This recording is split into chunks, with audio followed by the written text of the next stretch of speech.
You're listening to the Mezzo Guild podcast. بس أنا لازم أحسه الأول عشان أقوله. 아직 나의 어색한 한국말이 짤따рат하고 지적하지 말아주세요. Я хочу с тобой серьезно поговорить. Really good news, Farragut. No, I can quit this Maldives a year short. Language learning, made simple. Now, my website and my podcast are all about language learning and cultural immersion. Okay, I try to keep these things politics free. I am frequently deleting comments from people who try to get political, who try to get offensive, because I think it's totally irrelevant to the theme of what I talk about, what I do. But I've broken this rule in a blog post that I wrote called "No More Intellectual World Fixes."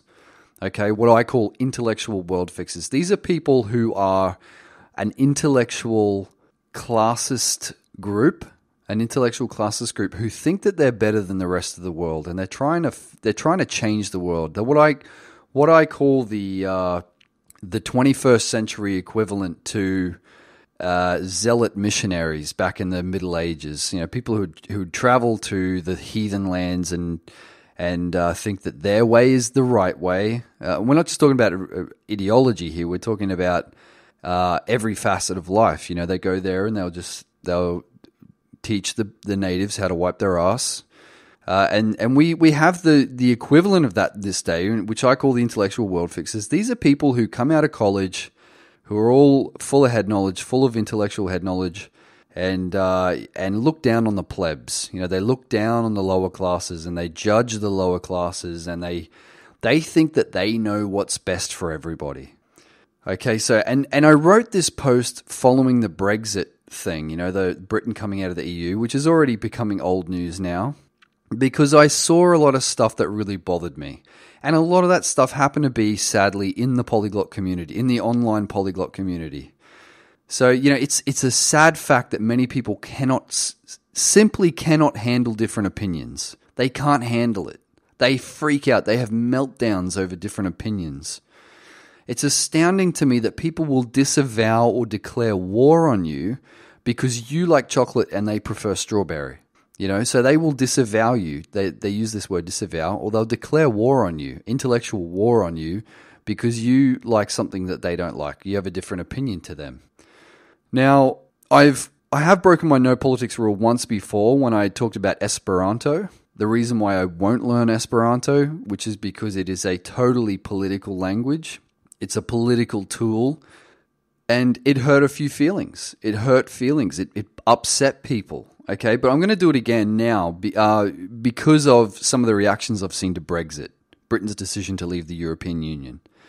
Now, if you read the reactions to this, I mean, people have calmed down now, but you know, the reactions initially were that, you know, people were either extremely happy, they were enraged, they were depressed, or they were just wondering what it was all about. They didn't care. And if you still search for hashtags like Brexit, Remain, Leave, or London Stays on social media, you know, you will see hysteria. You'll see this hysteria. Now, the truth of the matter is, Brexit was a remarkable demonstration of functioning democracy against the odds, totally against the odds, where a majority of British people rejected foreign rule through a simple binary vote, a simple yes-no vote. And British rule, the plebs, the ordinary people, the ordinary working people of a country, rejected foreign corrupt rule. Now, this is historically unprecedented, and it's amazing. Now, for some people in Europe, and a lot of the liberal media especially, Brexit is still made to look like the world is on fire, like the world is just going to collapse at any minute, like World War III is on the horizon. But if you look at the reactions of people outside of Europe, it's completely different. Look at the reaction in America, in Australia. People look at that thing and they think, oh, cool, independence. You know, if you ask people outside of Europe what they think of Britain regaining independence from Brussels, the reaction is typically, that's fantastic, that's wonderful, good for them. That's great, independence. In every part of the world except Europe, now this is really interesting, in every part of the world except for Europe, independence is cause for celebration. Independence is a good thing. Everywhere else except in Europe. European millennials, and I say this in the most honest way possible, European millennials have been raised and conditioned to see anything that opposes bloated federalism through a lens of fear. Okay, they have been raised and conditioned to see the world the way that they do. Their logic doesn't make any sense. They oppose freedom. They oppose less corrupt government controlling their lives. They oppose lower taxes because they see it all as somehow going to lead to a 1940s-style tyranny. Any of those things, any of the normal things that normal people in every other normal part of the world think are great, for some reason European millennials still have this war guilt from the 1940s. It's hysteria. Now, I have actually heard some people suggest that we in Australia and in the United States and elsewhere see it differently because the media isn't portraying the full truth, quote unquote, of the situation. Now, I disagree strongly with that, and I take offense to it, because that implies that people outside of Europe, people who aren't European millennials and, up to date with all the facts of what's happening, that implies that we're not capable of looking at the facts and making up our own minds. But the truth is we see it differently because we were raised differently to most European millennials. We were raised better. We were raised better than European millennials were. Okay, it's not hard to see the flood of ageist and classist diatribe, the horrible, nasty things that are said against tens of millions of people. Not a fringe group. We're not talking about a fringe extremist group. We're talking about most of a country. Imagine that. It's kind of like Hillary Clinton's basket of deplorables statement against, a quarter of her country.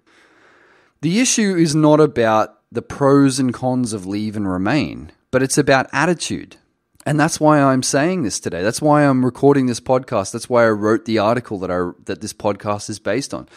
It makes very little difference to me as an outsider whether the European Union exists or not. The European countries themselves, the languages and cultures will all still be there regardless, and it won't affect my travel plans when I want to go there. The world economy will briefly dip with uncertainty and then rise again. In fact, it is, since writing this, it has already risen. It has already risen. The British market dropped for a minute of uncertainty. Things are actually looking very positive since. Now, what bothers me most of all is the repulsive classism that I see so much of lately and during my travels. And to define classism, I see two classes here, okay? Intellectual elitists, these intellectual elite snobs who come out of the universities, come out of the liberal universities, and they look down their noses at ordinary working class people. Okay, and it doesn't even have to be working class, it can be middle class as well, but they look down their noses at the ordinary people, the people who they think aren't intellectual enough. Now, I don't like to even use words like classism and ageism because they're rooted in ideological beliefs that I don't even agree with. But it's probably the best way to describe it, honestly. The people who are always the most vocal about standing up for oppressed minorities also tend to be the most vitriolic and nasty when talking about uneducated people or those they disagree with. And in this case, and in the case of Brexit, the elderly. They rail against hate. They hate, quote unquote. They war against this thing called hate. But if you disagree with them, they will hate you with the force of 1,000 suns. And they will insult you on every level. And what I see when I look at European millennials, and not just European millennials, but millennials in many parts of the world, but especially in this case, the European liberal millennials, I see spoiled adult children. Spoilt brats, raised in and poisoned by a toxic culture of entitlement. And they go out of their way to insult ordinary people who, according to them, aren't smart enough to make decisions. They believe that the world would be much better off if there were more intellectuals pressing the buttons. Can you imagine that? More intellectuals. And the fact of the matter is, if you give power to intellectuals, it's always a disaster. And we're already seeing that all over the world. Intellectuals, they ruin everything that they get their hands on. Given intellectual power, he'll screw it up. if I'm completely honest, one of the main reasons why I have less and less to do with Europe these days, as far as languages go, if you follow my blog, I mean, I don't really spend a lot of time with Europe, with European languages and going to Europe, because I can't stand the politics. I can't stomach European politics. And every time I go there, I see this ambition-killing entitlement mentality. It infuriates me. I see what it's done to EU millennials' attitudes. And many of my friends in Europe agree with me. Now, this same intellectual snobbery causes problems everywhere in the world. I once talked about my severe disdain for Western enlighteners, quote unquote, who try to impose their notion of progress on other countries and cultures. And I'll quote myself. One thing I see all the time in just about every country I visit are the bleeding hearts, the Western bleeding hearts, who see it as their duty to enlighten the rest of the world of what they believe to be the truth.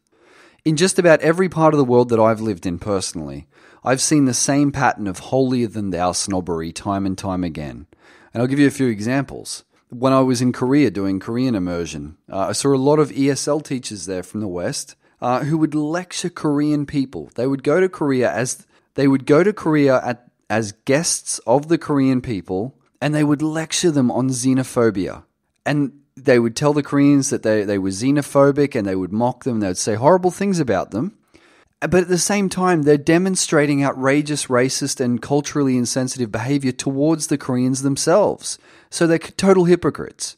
When I was in the Republic of Georgia, I was volunteering in the Republic of Georgia and learning the Georgian language, and I would see volunteers there from America, from Canada especially, and they would bring their enlightenment to the Georgian women. They would, totally uninvited, they would bring their enlightenment to the Georgian women, and they would lecture them on the evils, quote unquote, of patriarchal society, and they would insult Georgian culture. They would insult it. And they didn't realize this, but I don't think these people even realize that they're doing it, but they go there thinking that they're going to improve the conditions that they think there are bad conditions, but people there are totally happy. They've been living like that for thousands of years. They're happy. That's their way of life, their culture. That's their worldview. And you go over there and you tell them that you lecture them on what you've learned in college. You lecture them on the garbage that you've learned in college because you think you know all the answers about how things should be. I saw it in the Middle East. I'd see humanities graduates, young humanities graduates in their early 20s, people who haven't even finished puberty yet. They go to Egypt, Jordan, Palestine, after they've done some Bachelor of Arts degree in God knows what, something totally pathetic, and they'd go there and they'd lecture Arab people on Arab-Israeli politics. I see this all the time when I'm there, and it infuriates me, and it infuriates the local people. It insults local people. It's like, who are you to come over here and tell us about this? In their mind, their arts degree, their humanities degree has equipped them to solve a crisis that's been going on for thousands of years. And then I saw it in Russia. I would see people with their arts degrees again go over there, and they think that they've got the answers to improve Russia's socio-political problems. These people are totally deceiving themselves. Who are you to say that your intellectualism has made you better than everyone else? They are the missionary zealots of the 21st century. They're the most culturally ignorant and downright irritating people on the face of the planet. They're full of head knowledge, with no original thoughts. So it's all just propaganda that they've had their heads full of propaganda from their college professors, and they're just obsessed. They're on a mission to propagate their ideas and theories to the world's masses. They treat people from other cultures as though they aren't smart enough to succeed on their own. Intellectual ideas can just solve all of the world's problems and make societies what they should be. And the reality is they were never invited, and they're certainly never appreciated for inviting themselves. I've seen this so many times in my travels, and it infuriates me. So getting back to Brexit for a second, I see so much of the same kind of thing, the same arrogant intellectual classism.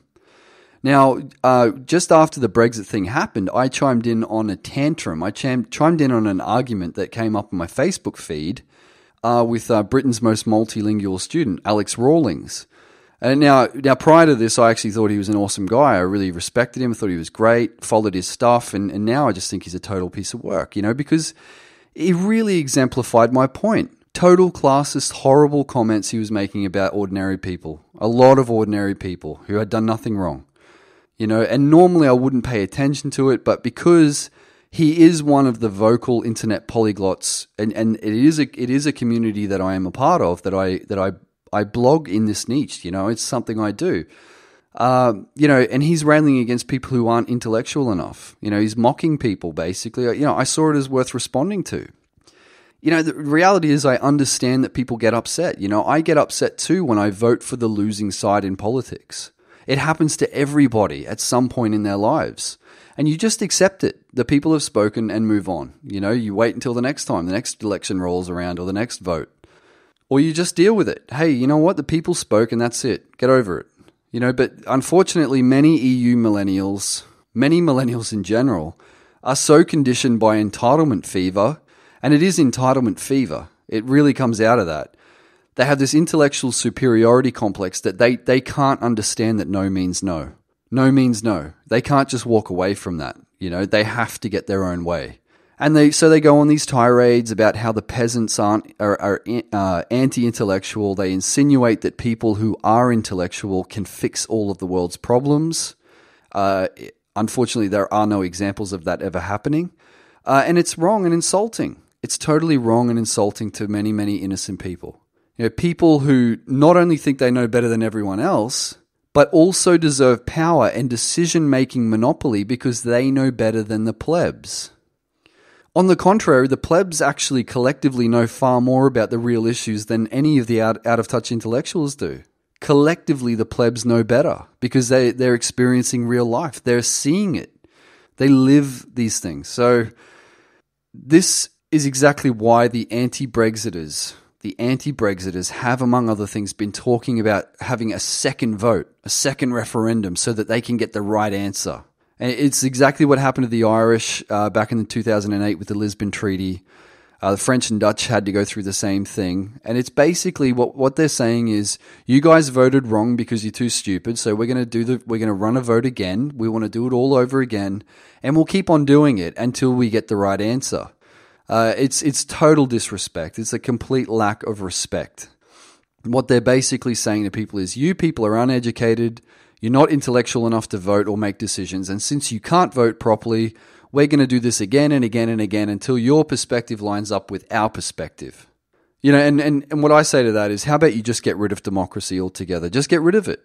Don't even bother with it. Forget about democracy. It sucks. It doesn't work. If that's how you're going to do it, if you're not happy with the vote's wrong, we're going to do this again until we get the right answer, then you've done away with democracy already. Forget about it. So the sooner that people realize that it's the intellectual world fixers, what I call the intellectual world fixers, who are actually the ones who are causing most of the world's problems in the first place, the better off we're all going to be.